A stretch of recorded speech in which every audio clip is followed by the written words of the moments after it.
दोस्तों, आप सभी का स्वागत है इजी ज्ञान में। दोस्तों, आज के इस वीडियो में हम जेपीएससी पेपर 2 के लिए प्रैक्टिस सेट 25 को करेंगे, जो कि आने वाले जेपीएससी एग्जाम के लिए बहुत ही इंपॉर्टेंट है। दोस्तों, शुरू करने से पहले अगर आपने अभी तक हमारे चैनल को सब्सक्राइब नहीं किया है तो दोस्तों प्लीज कर लें। तो आइए शुरू करते हैं। दोस्तों, हमारा पहला सवाल है, झारखंड के बारे में किस लेखक ने लिखा है कि पाटलिपुत्र पाटलिपुत्र से सुंदर, दक्षिण में मोनिडस और सुवारी कहे जाने वाले लोग रहते थे। झारखंड के बारे में किस लेखक ने यह लिखा है कि पाटलिपुत्र, या जिसे हम पाटलिपुत्र कहते हैं, उससे सुंदर दक्षिण में मोनिडस और सुवारी कहे जाने वाले लोग रहते थे। तो दोस्तों, इस कथन को किसने कहा है? प्लिनी ने कहा है। किसने? प्लिनी ने। दोस्तों, हमारा अगला सवाल है कि छोटा नागपुर का संक्षिप्त इतिहास नामक पुस्तक को किसने लिखा है 1948 ईस्वी में? छोटा नागपुर का संक्षिप्त इतिहास नामक जो पुस्तक है उसे किसने 1948 ईस्वी में लिखा है? तो पीटर शांति नवरंगी ने लिखा है। अगला सवाल है दोस्तों कि निम्नलिखित में से सुबह का इंतजार नामक उपन्यास के लेखक कौन है?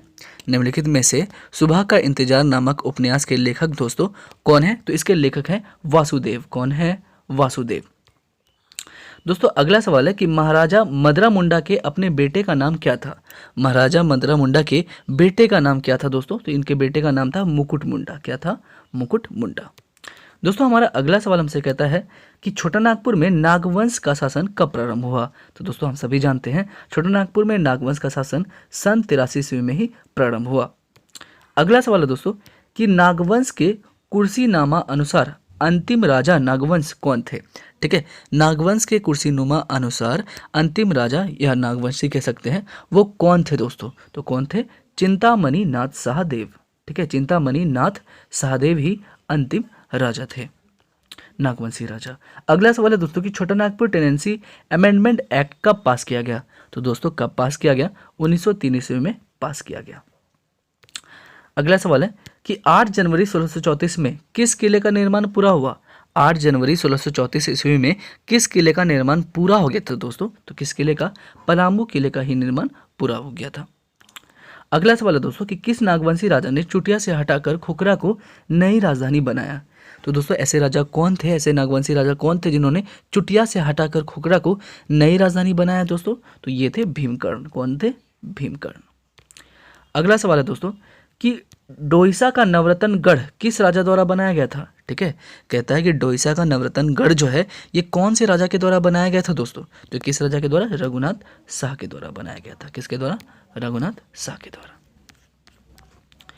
दोस्तों, हमारा अगला सवाल हमसे कहता है कि बंगाल सेक्रेटेरिएट प्रेस कलकत्ता ने लिस्ट ऑफ मॉन्यूमेंट्स इन दी छोटा नागपुर रिवीजन नामक पुस्तक का प्रकाशन कब किया था? तो दोस्तों, इन्होंने इस पुस्तक का प्रकाशन किया था 1896 ईस्वी में। कब किया था? 1896 में।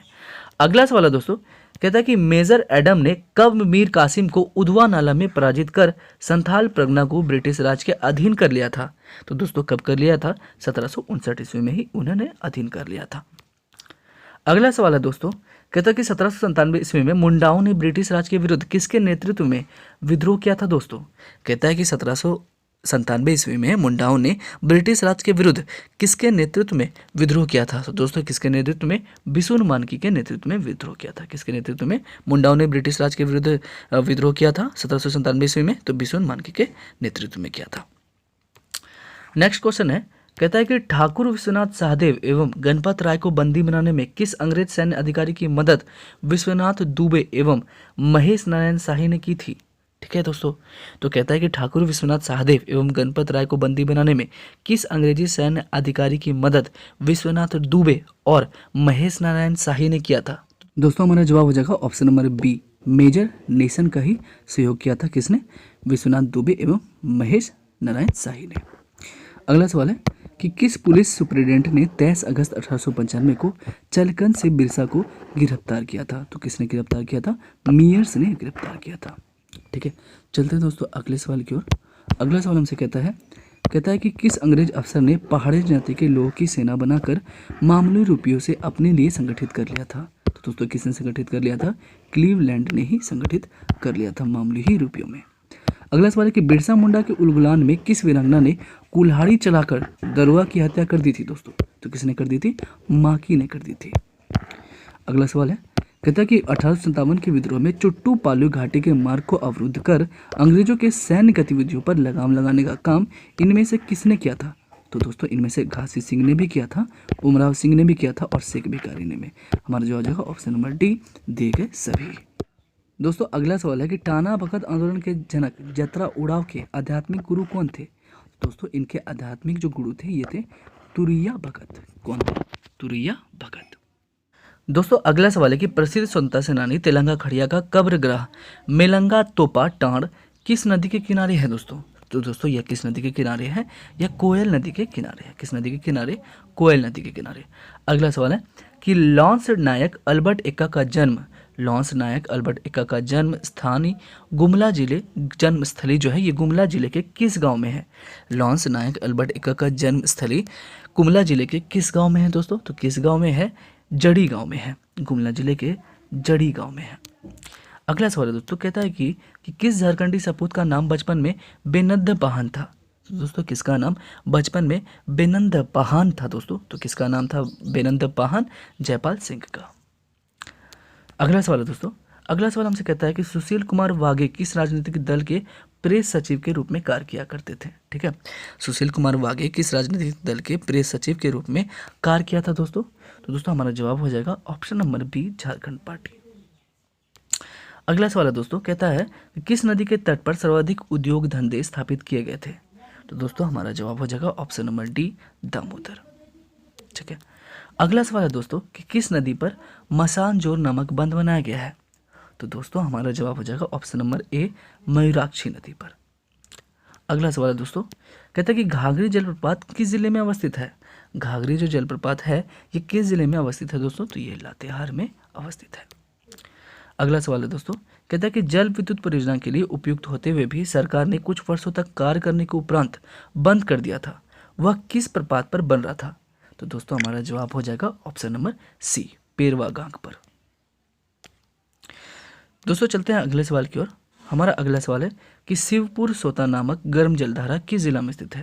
तो दोस्तों हमारा जवाब हो जाएगा ऑप्शन नंबर बी, पाकुड़ जिले में। ठीक है, शिवपुर सोता नामक गर्म जलधारा जो है ये पाकुड़ जिले में ही अवस्थित है। चलते दोस्तों अगले सवाल की ओर। कहता है कि मकर रेखा झारखंड के किस क्षेत्र से गुजरती है? मकर रेखा जो है ये झारखंड के किस क्षेत्र से गुजरती है दोस्तों? तो किस क्षेत्र से गुजरती है? इनमें से कोई नहीं। चलते दोस्तों अगले सवाल की ओर। दोस्तों अगला सवाल है कि दिए गए में से कौन सी मिट्टी खेती कृषि कार्य के लिए उपयुक्त नहीं मानी जाती है?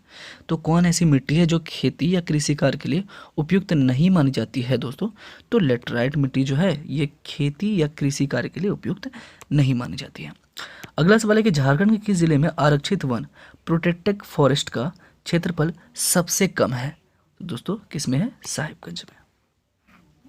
अगला सवाल है, कहता है कि किस वनोत्पाद के लिए सबसे उत्तम क्षेत्र मोरवान क्षेत्र को माना जाता है? तो दोस्तों हमारा जवाब हो जाएगा ऑप्शन नंबर डी, लाह। अगला सवाल है कि सरकार द्वारा आदर्श वन क्षेत्र के लिए बनाई गई नीति में कितना प्रतिशत भूभाग का होना अपेक्षित है? सरकार द्वारा आदर्श वन क्षेत्र के लिए बनाई गई नीति में कितना परसेंट भूभाग का होना अपेक्षित है दोस्तों? तो कितना परसेंट? 33% भूभाग का होना अपेक्षित है। अगला सवाल है कि बेतला राष्ट्रीय उद्यान पलामू प्रमंडल कितने वर्ग किलोमीटर में फैला हुआ है? तो दोस्तों ये कितने वर्ग किलोमीटर में फैला हुआ है? ये 231.67 वर्ग किलोमीटर में फैला हुआ है। चलते दोस्तों अगले सवाल की ओर। अगला सवाल है दोस्तों कि पूर्वी सिंहभूम में दलमा जंतु अभयारण्य की स्थापना कब की गई थी? ठीक है, कब की गई थी? 23 जून 1976 को की गई थी। अगला सवाल है दोस्तों कि बादाम पहाड़ नामक जगह किस धार्मिक खनिज के लिए प्रसिद्ध है? दोस्तों किसके लिए प्रसिद्ध है? तो ये जो है लौह अयस्क के लिए प्रसिद्ध है। अगला सवाल है कि निम्नलिखित में से किस वर्ष रांची क्षेत्रीय विकास प्राधिकरण की स्थापना की गई थी? तो किस वर्ष रांची क्षेत्रीय विकास प्राधिकरण की स्थापना करी गई थी दोस्तों? तो 1976 में ही रांची क्षेत्रीय विकास प्राधिकरण की स्थापना की गई थी। दोस्तों हमारा अगला सवाल है कि दिए गए में से किस उन्नत किस्म का बीज का संबंध ऊंची जमीन के लिए उपयुक्त है? तो दोस्तों किसका संबंध जो है, किस बीज का संबंध जो है ऊंची जमीन के लिए उपयुक्त है? तो दोस्तों बिरसा गोड़ा बीज का संबंध जो है ऊंची जमीन के लिए उपयुक्त है। चलते हैं दोस्तों अगले सवाल की ओर। अगला सवाल हमसे कहता है कि दोस्तों कि स्वर्णरेखा नदी परियोजना में कितने बड़े बांध बनाए गए हैं? तो दोस्तों इसमें कितने बड़े बांध बनाए गए हैं, तो इसमें 3 बड़े बांध बनाए गए हैं। अगला सवाल है, कहता है कि पतरातू जलाशय योजना किस नदी पर बनाई गई है। पतरातू जो जलाशय योजना है ये किस नदी पर बनाई गई है, तो ये कारो नदी पर बनाई गई है। अगला सवाल है दोस्तों, कहता है कि Indian lakh research company Namkum राज्य की स्थापना कब की गई थी। तो दोस्तों कब की गई थी, 1905 ईस्वी में। दोस्तों हमारा अगला सवाल है कि पाकुड़ स्थित सिमलगोड़ा किस खनिज के लिए प्रसिद्ध है। पाकुड़ में जो स्थित है सिमलगोड़ा, ये बेसिकली किस खनिज के लिए प्रसिद्ध है दोस्तों, तो ये स्टोन चिप्स के लिए प्रसिद्ध है। किसके लिए, स्टोन चिप्स के लिए। अगला सवाल है कि हाल में सिंदरी खाद कारखाना के पुनरुद्धार जीर्णोद्धार की बात आई है, इसकी स्थापना कब की गई थी। तो दोस्तों इसकी स्थापना की गई थी 1951 में। अगला सवाल है दोस्तों, कहता है कि दिए गए में से कौन ऐतिहासिक पर्यटन केंद्र नहीं है। कौन जो है ऐतिहासिक पर्यटन केंद्र नहीं है दोस्तों, तो मलुटी मंदिर जो है ये ऐतिहासिक पर्यटन केंद्र नहीं है। दोस्तों अगला सवाल है, कहता है कि झारखंड में कौन सा राष्ट्रीय राजमार्ग लंबाई की दृष्टि से दूसरा स्थान रखता है। ठीक है, झारखंड में कौन सा राष्ट्रीय राजमार्ग जो है ये लंबाई की दृष्टि से दूसरा स्थान रखता है दोस्तों। ठीक है, दूसरा स्थान कौन रखता है, NH-75। अगला सवाल है दोस्तों कि लंबाई की दृष्टि से कौन सा राजकीय राजमार्ग ठीक है, स्टेट हाईवेज राज्य में सबसे बड़ी है। तो दोस्तों कौन सबसे बड़ी है राज्य में, तो SH-18। अगला सवाल है दोस्तों, कहता है कि प्रति वर्ग किलोमीटर जनसंख्या घनत्व किस जिले का सबसे अधिक है। प्रति वर्ग किलोमीटर जनसंख्या जो घनत्व है ये किस जिले का सबसे अधिक है दोस्तों। किस जिले का सबसे अधिक है, धनबाद का सबसे अधिक है। दोस्तों हमारा अगला सवाल है कि 2011 की जनगणना के आधार पर किस जिले की साक्षरता दर सबसे कम है। 2011 की जनगणना के आधार पर किस जिले की साक्षरता दर जो है ये सबसे कम है दोस्तों, तो पाकुड़ का। अगला सवाल है, कहता है कि दिए गए में से कौन आदिम जनजाति नहीं है। दिए गए में से कौन सी आदिम जनजाति नहीं है दोस्तों, महली जो है ये आदिम जनजाति नहीं है। अगला सवाल है कि महली जनजाति किस भाषा परिवार की भाषा का व्यवहार करते हैं। ठीक है, महली जनजाति जो है ये किस भाषा परिवार की भाषा का व्यवहार करते हैं, तो दोस्तों किसके, आर्य भाषा परिवार का। चलते दोस्तों अगले सवाल की ओर। अगला सवाल कहता है कि सुख मूड लेने की परंपरा, ठीक है, सुख मूड लेने की परंपरा किस जनजाति में है। सुख मूड लेने की जो परंपरा है या किस जनजाति में है दोस्तों, तो ये मुंडा जनजाति में है। किस जनजाति में, मुंडा जनजाति में। अगला सवाल है दोस्तों, कहता है कि गांवों की पूजा पाठ के लिए परंपरागत रूप से दी जाने वाली जमीन जो पाहन को दिया जाता है वो क्या कहा जाता है दोस्तों। ठीक है, गांवों की पूजा पाठ के लिए परंपरागत रूप से दी जाने वाली जो जमीन है जो पाहन को दिया जाता है वो बेसिकली क्या कहलाता है, तो दोस्तों वह कहलाता है डाली कटारी। क्या कहलाता है, डाली कटारी। अगला सवाल है, कहता है कि जांगी एवं उथलू किस जनजाति की आंतरिक विशेषता है। जांगी और जो उथलू है ये किस जनजाति की आंतरिक विशेषता है दोस्तों, तो ये बिरहोर जनजाति की आंतरिक विशेषता है। दोस्तों हमारा अगला सवाल है कि ढेमता या देमता किस जनजाति का गोत्र संबंधी विशेषता है, तो दोस्तों हमारा जवाब हो जाएगा ऑप्शन नंबर डी, मुंडा का। अगला सवाल है दोस्तों, कहता है कि शासन देरी नामक रीति रिवाज का संबंध किस जनजाति से जुड़ा हुआ है। ठीक है, शासन देरी नामक रीति रिवाज का संबंध जो है ये किस जनजाति से जुड़ा हुआ है दोस्तों, तो ये मुंडा जनजाति से जुड़ा हुआ है। अगला सवाल है दोस्तों, कहता है कि अनुष्ठान विशेष से जुड़ा भक्ता का संबंध इनमें से किसके साथ है, तो दोस्तों हमारा जवाब हो जाएगा ऑप्शन नंबर डी, मंडा मेला के साथ। अगला सवाल है दोस्तों कि बीसू शिकार की परंपरा कब संपन्न की जाती है, तो दोस्तों हमारा जवाब हो जाएगा ऑप्शन नंबर बी, बैसाख जेठ में। अगला सवाल है दोस्तों, कहता है कि धरती एवं आकाश की विवाह का जश्न किस त्योहार में मनाया जाता है, तो दोस्तों हमारा जवाब हो जाएगा ऑप्शन नंबर सी, खद्दी पर्व में। ठीक है, धरती एवं आकाश की विवाह का जश्न जो है ये खद्दी पर्व त्योहार में मनाया जाता है। अगला सवाल है कि ढोकलो सोहर या साहिर संबंधी प्रशासनिक व्यवस्था की किस जनजाति में पाई जाती है। ठीक है, कहता है कि ढोकलो सोहर या साहिर संबंधी प्रशासनिक व्यवस्था जो है ये किस जनजाति में पाई जाती है दोस्तों, किस जनजाति में पाई जाती है, ये खड़िया जनजाति में पाई जाती है। अगला सवाल है दोस्तों, कहता है कि डायन तथा प्रतिषेध विधेयक जो राज्य में 2001 से लागू है, किसी को डायन करने पर सजा का क्या प्रावधान है दोस्तों, तो सजा का यही प्रावधान है, उसे 3 माह का कैद भी मिलेगा एवं 1000 रुपये देना पड़ेगा। डायन प्रथा प्रतिषेध विधेयक जो राज्य में 2001 से लागू है, किसी को डायन अगर आप कहते हैं तो उस पर सजा है 3 माह का कैद का और 1000 रुपये का। अगला सवाल है कि 5वीं अनुसूची के अंतर्गत अनुच्छेद 244 के 1 में किसके लिए विशेष संवैधानिक प्रावधान किए गए हैं, तो दोस्तों किसके लिए विशेष संवैधानिक प्रावधान किए गए हैं, तो अनुसूचित जनजाति के लिए किए गए हैं। अगला सवाल है दोस्तों, कहता है कि spectrum of tribal religion in Bihar नामक पुस्तक के रचनाकार कौन है। दोस्तों इस पुस्तक के रचनाकार कौन है, कर्मा उराव है। कौन है, कर्मा उराव। चलते हैं दोस्तों अगले सवाल की ओर। अगला सवाल हमसे कहता है कि दोस्तों कि किस मिशन के द्वारा 1912 में क्रिश्चियन टीचर ट्रेनिंग कॉलेज की स्थापना देवघर में की गई थी दोस्तों। ठीक है, तो चर्च ऑफ इंडिया मिशन के द्वारा। ठीक है, चर्च ऑफ इंडिया मिशन के द्वारा ही 1912 में क्रिश्चियन टीचर ट्रेनिंग कॉलेज की स्थापना देवघर में करी गई थी। अगला सवाल है कि लोहरदगा में कब आरसी मिशन ने उर्सलाइन महिला शिक्षक प्रशिक्षण विद्यालय की स्थापना की थी। लोहरदगा में कब आरसी मिशन ने उर्सलाइन महिला शिक्षक प्रशिक्षण विद्यालय की स्थापना की थी दोस्तों, तो कब करी थी इन्होंने, 1914 में।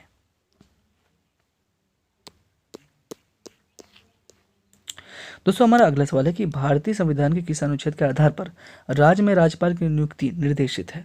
भारतीय संविधान के किस अनुच्छेद के आधार पर राज्य में राज्यपाल की नियुक्ति निर्देशित है दोस्तों, तो दोस्तों हमारा जवाब हो जाएगा ऑप्शन नंबर डी, अनुच्छेद 156 के तहत। अगला सवाल है कि अनुसूचित जाति के लिए झारखंड विधानसभा की कितनी सीटें आरक्षित है, तो दोस्तों हमारा जवाब हो जाएगा ऑप्शन नंबर ए, 9। अगला सवाल है दिए गए में से कौन संगठन उग्रवादी संगठन राज्य में नहीं है। तो दोस्तों कौन ऐसा संगठन है जो उग्रवादी संगठन राज्य में नहीं है दोस्तों, तो दोस्तों जेपीपी। अगला सवाल है, कहता है कि उद्बासल कर्ण नामक पुस्तक किस भाषा की रचना है। उद्बासल कर्ण नामक जो पुस्तक है ये किस भाषा की रचना है दोस्तों, तो किस भाषा की रचना है, ये खोरठा भाषा की रचना है। अगला सवाल है, कहता है कि नागपुरी फाग शतक नामक काम रचना किस कवि की है। ठीक है, कहता है कि नागपुरी फाग शतक नामक काम रचना जो है ये किस कवि की है दोस्तों, तो दोस्तों किस कवि की है, ये घासीराम की है। चलते दोस्तों अगले सवाल की ओर। अगला सवाल हमसे कहता है कि 1947 में राधा कृष्ण ने किस पत्रिका का संपादन रांची में किया था। 1947 में राधा कृष्ण ने किस पत्रिका का जो संपादन है ये रांची में करा था दोस्तों, तो इन्होंने हमारा जवाब हो जाएगा इनमें से कोई नहीं। चलते दोस्तों अगले सवाल की ओर। कहता है कि डॉक्टर नंद किशोर सिंह किस भाषा के बड़े साहित्यकार माने जाते हैं। डॉक्टर नंद किशोर सिंह जो है ये किस भाषा के बड़े साहित्यकार माने जाते हैं दोस्तों, तो दोस्तों हमारा जवाब हो जाएगा ऑप्शन नंबर सी, कुरमाली का। अगला सवाल है दोस्तों, कहता है कि मुंडारी हिंदी शब्दकोश का संकलन में प्रमुख भूमिका किसकी है। ठीक है, मुंडारी हिंदी शब्दकोश का संकलन में प्रमुख भूमिका दोस्तों किसकी है, तो किसकी है, हमारा जवाब हो जाएगा ऑप्शन नंबर सी, स्वर्णलता प्रसाद की। अगला सवाल है, रघुनाथ मुर्मू रचित विंधु चादर नामक संताली नाटक 1942 किस लिपि में प्रकाशित हुआ था। तो दोस्तों किस लिपि में प्रकाशित हुआ था, उड़िया में प्रकाशित हुआ था। अगला सवाल है दोस्तों, कहता है कि 1950 में प्रकाशित होने वाली धूमकुड़िया नामक कुडुक भाषा की पत्रिका के संपादक कौन थे। तो दोस्तों कौन थे, अल्हाद तिर्की थे। अगला सवाल है दोस्तों, कहता है कि इंदर सिंह नामधारी को कितनी बार झारखंड विधानसभा का अध्यक्ष बनाया गया है। ठीक है, इंदर सिंह नामधारी को कितनी बार झारखंड विधानसभा का अध्यक्ष बनाया गया है दोस्तों, तो इन्हें जो है 3 बार बनाया गया है।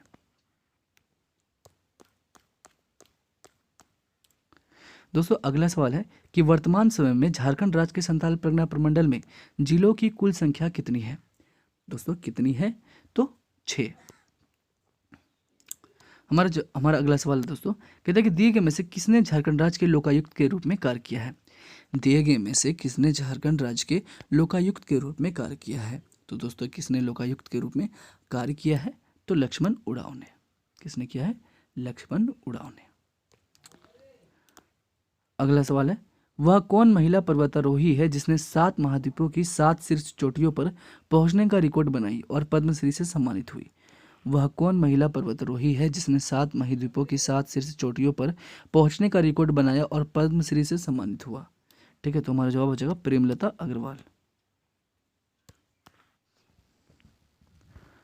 अगला सवाल है, टाटा आर्चरी एकेडमी से संबंधित किस प्रशिक्षक को राष्ट्रीय स्तर का द्रोणाचार्य पुरस्कार से सम्मानित किया गया है। टाटा आर्चरी एकेडमी से संबंधित किस प्रशिक्षक को राष्ट्रीय स्तर का द्रोणाचार्य पुरस्कार से सम्मानित किया गया है। तो दोस्तों किसे सम्मानित किया गया है, पूर्णिमा महतो को।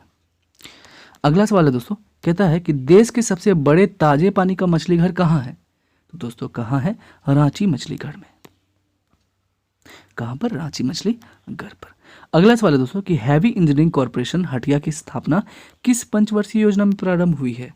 तो दोस्तों द्वितीय पंचवर्षीय योजना में प्रारंभ हुई है। अगला सवाल है दोस्तों, कहता है कि झारखंड विधानसभा के पहले प्रोटेम स्पीकर कौन थे जिन्हें श्रेष्ठ विधायक का पुरस्कार भी मिला है? तो दोस्तों वह कौन थे? वह थे डॉक्टर विश्वेश्वर शाह। अगला सवाल है दोस्तों, कहता है कि झारखंड निर्माण के बाद प्रथम कैबिनेट में श्रम नियोजन एवं प्रशिक्षण मंत्रालय किसे प्रदान की गई थी? झारखंड निर्माण के बाद प्रथम कैबिनेट में श्रम नियोजन एवं प्रशिक्षण मंत्रालय किसे प्रदान की गई थी? दोस्तों किसे प्रदान किया गया था? रघुवर दास को। अगला सवाल है, कहता है कि सोनोत संथाल समाज की स्थापना में किसकी भूमिका महत्वपूर्ण थी? सोनोत संथाल समाज की स्थापना में किसकी भूमिका जो है महत्वपूर्ण थी दोस्तों? तो शिबू सोरेन की। किसकी? शिबू सोरेन की जो भूमिका है ये महत्वपूर्ण थी। अगला सवाल है कि मैं झारखंड में हूँ नामक किताब के लेखक कौन है? ठीक है, मैं झारखंड में हूँ, इस पुस्तक का लेखक कौन है दोस्तों? तो इस पुस्तक के लेखक थे हमारे विश्वेश्वर प्रसाद केसरी। दोस्तों अगला सवाल है कि नागपुरी भाषा के उत्थान में किस स्वयंसेवी संस्थान का योगदान महत्वपूर्ण है दोस्तों? तो दोस्तों किसका योगदान जो है महत्वपूर्ण है? तो दोस्तों हितैषी कार्यालय चाईबासा का भी, साहित्य आश्रम गुमला का भी और नागपुरी संस्थान पिठोरिया का भी महत्वपूर्ण है। तो हमारा जवाब हो जाएगा ऑप्शन नंबर डी, दिए गए सभी। अगला सवाल है कि लिंगानुपात की दृष्टि से भारत में झारखंड का स्थान क्या है? लिंगानुपात की दृष्टि से भारत में झारखंड का स्थान क्या है? तो ऑप्शन नंबर ए 17वां है। अगला सवाल है कि अरुणा मिश्रा का संबंध किस खेल से रहा है? अरुणा मिश्रा का संबंध दोस्तों किस खेल से रहा है? तो मुक्केबाजी से रहा है। अगला सवाल है कि बालिका शिक्षा में अग्रणी स्थान रखने वाली इंदिरा गांधी आवासीय विद्यालय की स्थापना 1984 में किस शहर में की थी? ठीक है, किस शहर में की गई है दोस्तों? तो किस शहर में की गई है? हजारीबाग में। चलते हैं अगले सवाल की ओर। अगला सवाल हमसे कहता है दोस्तों कि दिए गए में से कौन सबसे पुराना पुस्तकालय है? दिए गए में से कौन जो है सबसे पुराना पुस्तकालय है दोस्तों? कौन है? तो प्रमंडलीय पुस्तकालय हजारीबाग। कौन है? प्रमंडलीय पुस्तकालय हजारीबाग जो है ये सबसे पुराना है। अगला सवाल है कि रांची एक्सप्रेस नामक दैनिक पत्र का सर्वाधिक समय तक मुख्य संपादक कौन रहे थे? ठीक है, कहता है कि रांची एक्सप्रेस नामक दैनिक पत्र का सर्वाधिक समय तक मुख्य संपादक कौन रहे थे दोस्तों? तो बलवीर दत्त रहे थे। कौन थे? बलवीर दत्त रहे थे। चलते हैं दोस्तों अगले सवाल की ओर। अगला सवाल हमसे कहता है कि 2011 की जनगणना के अनुसार झारखंड में महिलाओं की संख्या कितनी थी? ठीक है, तो कितनी थी? 1,60,75,819। कितने थे? 1,60,75,819। अगला सवाल है दोस्तों, कहता है कि सिद्धू कानू विश्वविद्यालय की स्थापना किस वर्ष सरकार ने किया था? ठीक है, सिद्धू कानू विश्वविद्यालय की स्थापना जो है किस वर्ष सरकार ने किया था दोस्तों? तो किस वर्ष सरकार ने किया था? 1992 में। दोस्तों हमारा अगला सवाल है कि राधा कृष्ण पुरस्कार में साहित्यकारों को प्रशस्ति पत्र के अतिरिक्त कितनी राशि दी जाती है दोस्तों? तो दोस्तों कितनी राशि दी जाती है? 11,001। चलते दोस्तों अगले सवाल की ओर। अगला सवाल हमसे कहता है कि प्रशस्ति पत्र शाल प्रतीक चिन्ह के अतिरिक्त कितनी राशि का पुरस्कार झारखंड के उत्कृष्ट विधायक को प्रदान की जाती है? दोस्तों कितने राशि का प्रावधान किया जाता है? तो 51,000 रुपये का।